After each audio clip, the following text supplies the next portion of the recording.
This is a Fox San Antonio news special, Behind the Badge. Good evening and welcome to this special dedicated to showing you what it's like for the men and women in uniform you see on the streets every day. I'm Silva Rincon, and over the next half hour, we're going to show you a side of law enforcement you probably didn't even know existed. We'll go inside the minds of detectives who work some of the horrific cases we tell you about every morning and night. Then we'll take you to a special training session where officers learn to use their minds when dealing with dangerous people. And we'll show you the unit dedicated to helping the families of officers who paid the ultimate price in the line of duty. And finally, we'll ride along with one officer who tries to balance her life at home with her job and patrolling the streets of this city. One of the most common stories we tell you about are murders. So tonight, we begin with a look at how the detectives in those horrific cases cope with tragedies that might drive anyone else mad. July 2009, a newborn baby boy is mutilated by his own mother, Audie Sanchez. January 2007, 25-year-old Amber Belkin is found suffocated inside a video game store. September 2011, 11-year-old Sammy Ochoa is found murdered along with her mother and a friend, the bodies set on fire. Veteran homicide detective Tim Angel has seen some of the most heinous crimes committed against another human being. For more than 2 decades, the man with the celestial surname has dealt with evil on a daily basis. I don't necessarily think about the victims or the violence they went through. I don't know why. That's not a lot of what I think about. It's more the survivors. I think those are the ones that suffer. But how does he cope with these type of cases? I wouldn't say I deny that this is heinous or this is violence that I'm looking at, but I put it someplace else. I put it in the back of my mind and then do what we're supposed to do. Angel admits it is not always that simple. Personally, I think that what I do, and I think other detectives do too, when you're at the scene, when you're there, if you respond to the scene, you compartmentalize. You probably feel some emotions, but your sense of, I've got a job to do, overrides that. For Angel, the most violent cases are not always the ones that haunt him. I think they're the crimes where, or the murder cases where you dug so deep into this person's life that you almost felt like you knew them. You knew their family. You had lots of contact with the victim's family. And the sense of frustration when you couldn't get where you needed to be, when you couldn't make an arrest or have a successful outcome. In those cases and others, Angel admits he will use the trained staff of counselors and psychiatrists at the department. I don't know how much these detectives will admit how the cases affect them, but I don't think you'd be human if at times you didn't think about it. Handling homicide cases are tough, and the only thing that might compare are cases of child abuse. We found a female detective who showed us how her role provides unique skills that can crack cases and how they keep their composure under pressure. These are the scenes Stephanie Alonso makes on a regular basis. Murders, sexual assaults, child abuse. I have never been afraid to do my job. For this German-born detective, serving and protecting our streets was not just a calling, but a duty. I've always been grateful to be here. I wanted to do something in return. Admittedly, these heinous, sometimes twisted cases can take their toll. It was a baby death. So,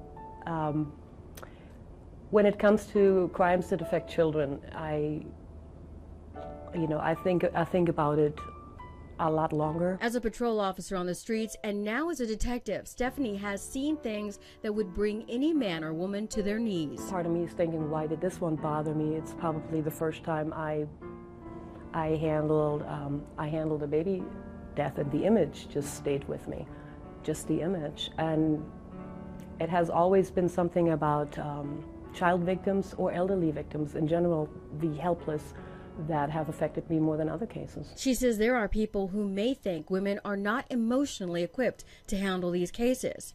She says many times they're better. I think female officers have different ways of dealing with problems. I think women in general tend to overanalyze. Sometimes it helps, sometimes it doesn't.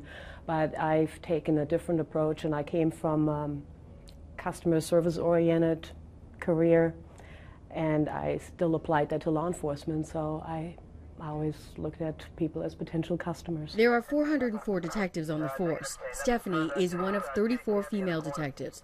She says she knows this isn't a job for every woman.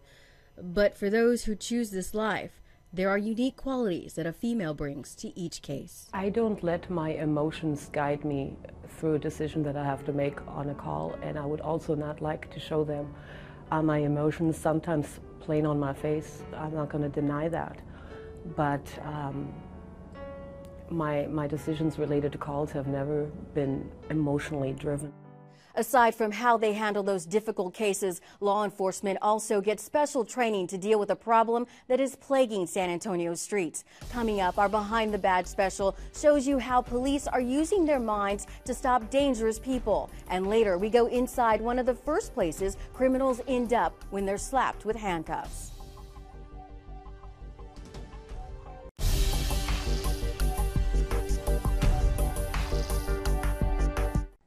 Keeping violent criminals cooped up in the Bexar County Jail can turn dangerous on a dime. Thankfully, the Sheriff's Office has a team who uses new tools and technology that help protect them and those in uniform, including their only female teammate.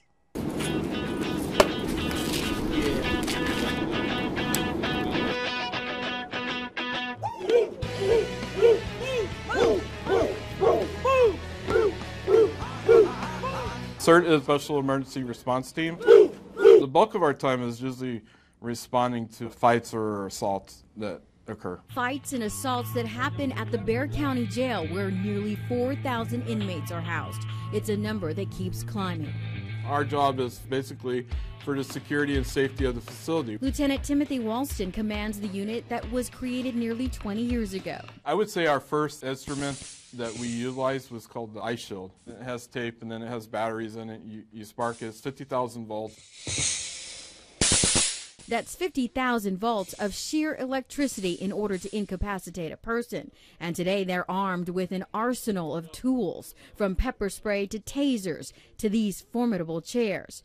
All controversial. Still, Watson says they do try to avoid these tools and rely on something more intimidating: training. Everybody get on the ground! Who resisting? We have the structure, we have the organization, and we also have the tactical training for dealing with, any situation that arises. Elite training that allows women to help out too. We have, females that are very capable of doing the same thing as the male officer. It's about the training and the team concept. At that time, it wasn't scary for me. I knew I had to do something. But she admits it's a challenge. It's very hard. You're working in a men's environment. But like many here who join to rise through the ranks, they quickly learn that CERT is exhausting. The unit is used multiple times a day and have to react within a 90-second time frame. You have things thrown at you and everything else. You go in, you do your job, you take care of that situation, and you leave. You can't have the attitude that it's personal to you. Walston says whether you're a man or a woman, CERT is a growing necessity to keep order in a place where it can quickly turn to chaos. You have to become strong and adapt and overcome any situation that you are faced with. The Bexar County Sheriff's Office employs more than 400 female officers at the jail and the Female Detention Center. About 24 are CERT trained. Coming up, the training given to the San Antonio police that's helping them use their minds over matter to fight a problem spreading across the city streets.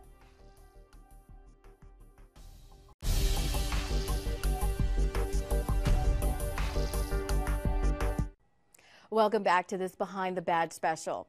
Now, San Antonio police officers undergo an incredible amount of training to deal with dangerous people, not just with guns or tasers, but with their minds. It's all to deal with the influx of mentally ill people on our streets. Pierre Abernathy, a man with a history of schizophrenia and a history with police, leads them on a chase. He's tased by officers and later dies. Tatum Cullum, another man police say had a history of mental illness and calls from family for help. Cullum is shot to death by an officer on Interstate 10. It all stems back to poorly funded mental health in this state. Mary Bonet is a psychiatrist and consultant for local law enforcement agencies.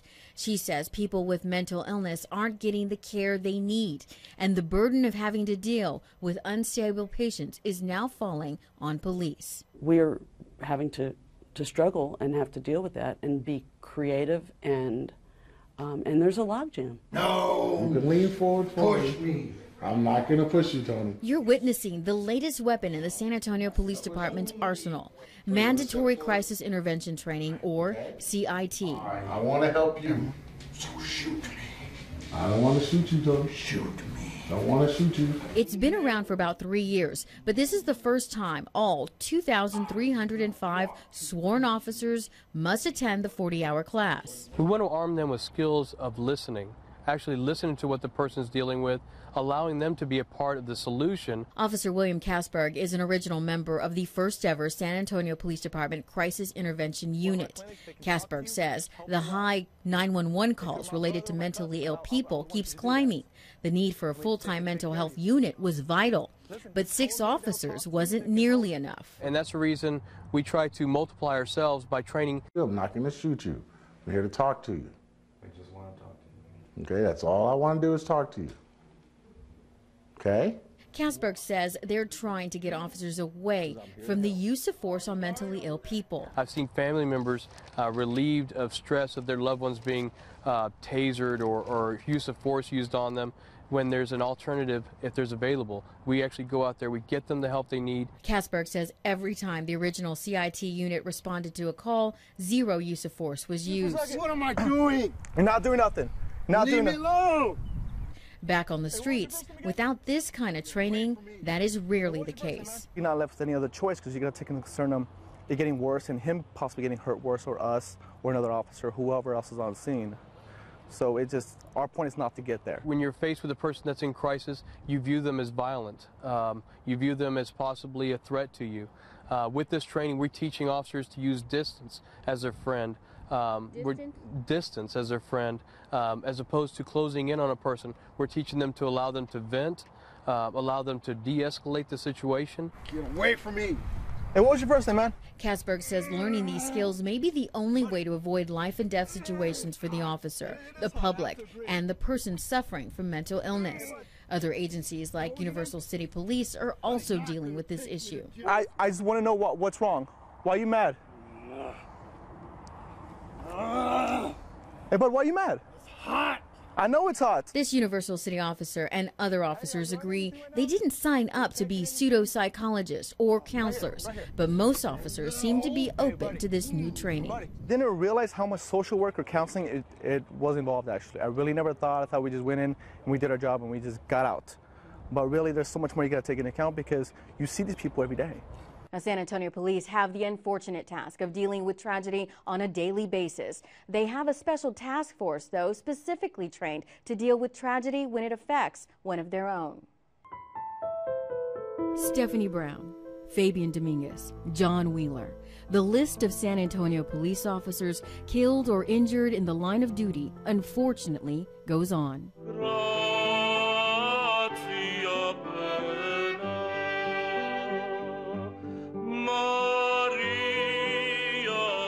Before a wreath is laid or hymn sung, family members of the fallen have to be notified.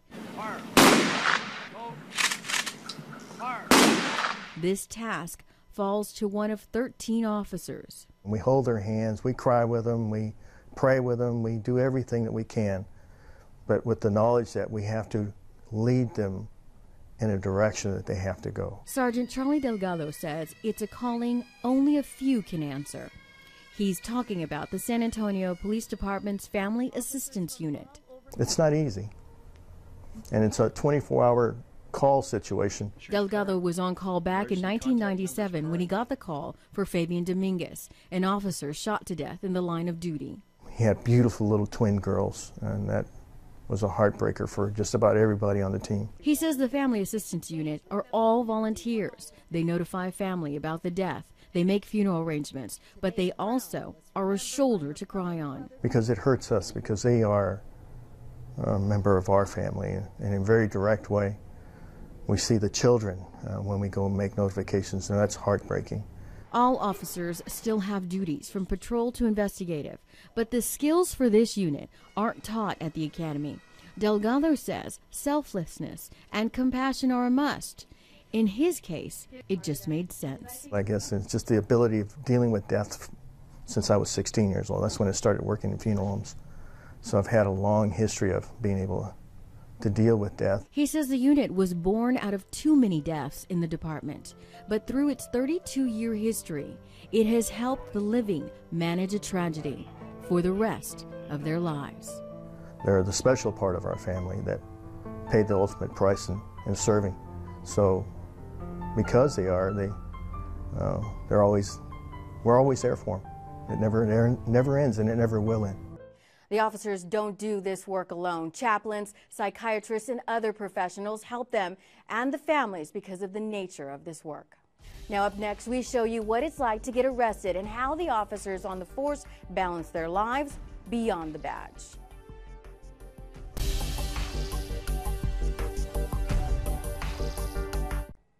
Just about every officer in the force makes an arrest of someone, ranging from violent criminals to hot check writers. So we wanted to show you what it's like to get slapped with handcuffs and hauled downtown. So hopefully you'll never find out firsthand. Is there something wrong? Yes, ma'am. You got about 12 traffic tickets. 12 traffic tickets? You're taking me in for traffic tickets? Yes, ma'am. Do you have to go through my purse? I'm just going through it briefly, making sure there's no drugs in here. When you get arrested, you have rights. The right to get handcuffed for your safety and that of the officer, and the right to a ride to the City Detention Center and Magistrate Court. You go to the right, stand behind that black line. Right thumb on the red light. Right thumb, right. Like this? It's here at the city-operated detention center that you get booked, but only after an officer writes a report, which could take hours. I'm in jail. This is it. I'm in the cell. I'm in cell 10. This is where you go when you get in trouble. Right in here. The building where the magistrate court is held is city property, but the court is run by the county, specifically the district clerk. Usually they'll get magistrated about an hour and a half afterwards, and you know, once they see the judge, we'll go ahead and update it. Now, where the delay comes in is when they get the bond. You know, we have no control on when the bond shows up. This is where you go before a magistrate to get magistrated and to get your rights finally read to you. Okay, are you Sylvia Rincon? I am. Ms. Rincon, I am the county magistrate, and what I'm going to do is advise you some rights. After that, I will tell you what you're charged with, and if you have a bond, the amount of that bond. It should be said that this is no determination of guilt or innocence, nor does it determine if you violated parole or probation. But if an officer has probable cause, he or she can arrest you for any Class C misdemeanor or higher. This judge asked not to be identified for safety reasons. He explains that all officers do have to make their case before he sees you. There's a DA on duty. The DA reviews it for completeness, and then it's brought to Tony. Tony with the district clerk says they run hundreds, if not thousands of names a day to make sure they're not wanted somewhere else. And they check to make sure that the officers actually arrested the right person. It's like a roller coaster. You never know when you're going to get busy. You know, we have times where it's just crazy, nonstop. But for the detainee, it can seem like time stopped. But most cells are just like this, where you could be waiting for as many as 4, maybe 6, even maybe 18 hours before you get out of here. You can be placed in a cell with alleged thieves or accused murderers, but overwhelmingly, this place houses people accused of a certain crime. DWIs. DWI seems to be the one that hits us the hardest, along with possession of marijuana. And you do get a sack lunch, but Tony hopes no one ever gets a chance to taste it. It is a nightmare, and I would just try to stay out. There are exceptions to who gets taken through the magistrate's office. Mentally ill and highly dangerous people or federal fugitives go through a slightly different procedure.